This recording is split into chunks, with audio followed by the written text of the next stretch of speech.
everybody. So today's Monday. That means it's time for family movie night.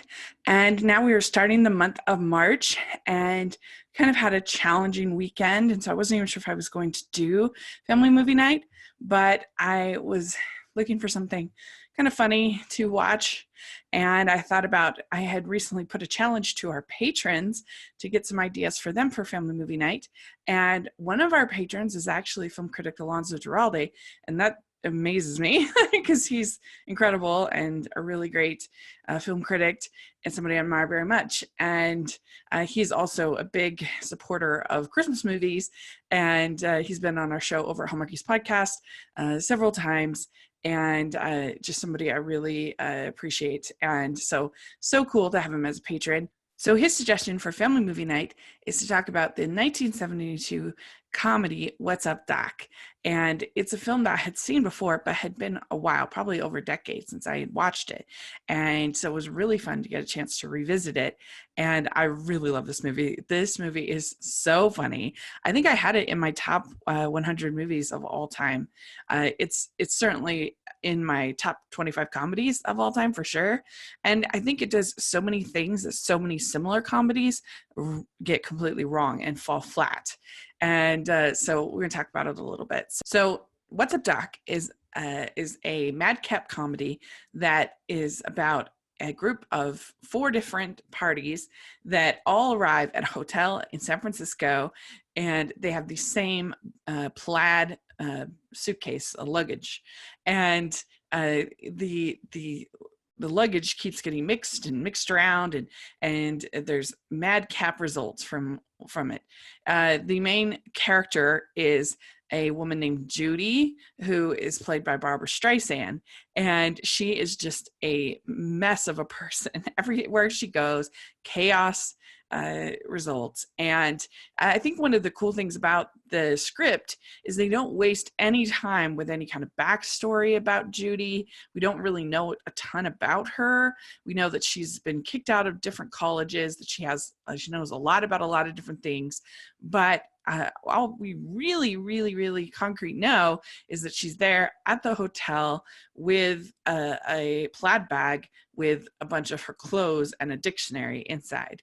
So we don't waste time with boring stuff. It's such a lean, effective script. And I think that works really well. She becomes kind of obsessed with Ryan O'Neal's character. Ryan O'Neal's character is a musicologist that also is studying these rocks, and that's what's in his bag.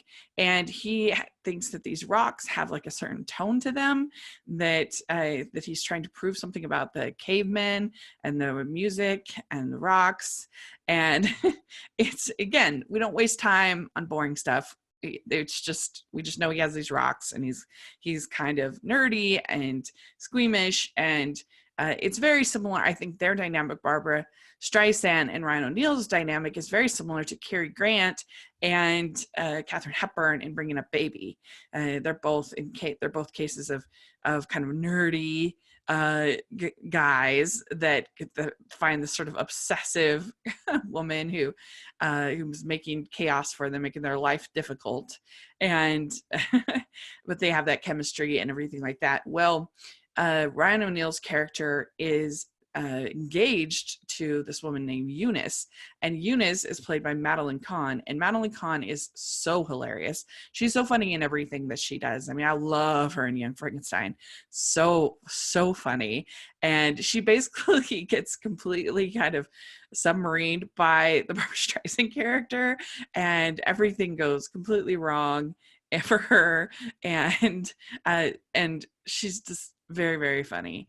Then you also have a man there, Mr. Smith, who has like top secret documents, and then there's a guy from the government that's looking for those documents, and then you have a woman who has jewels in her bag, and then there's some like thugs that are after those jewels.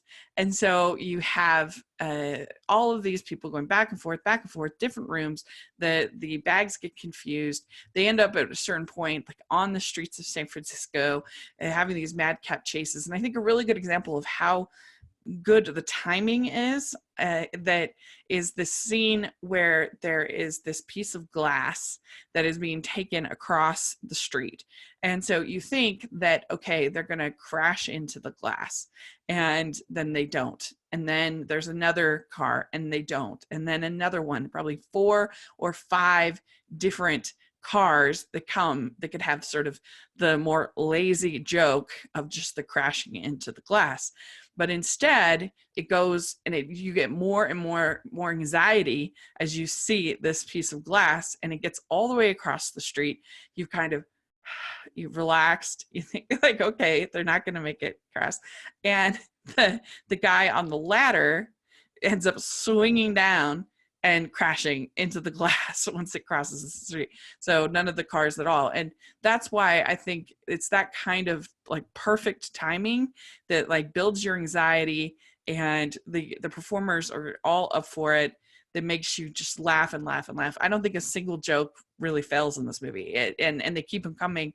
They keep them coming, and they don't waste any time with boring stuff.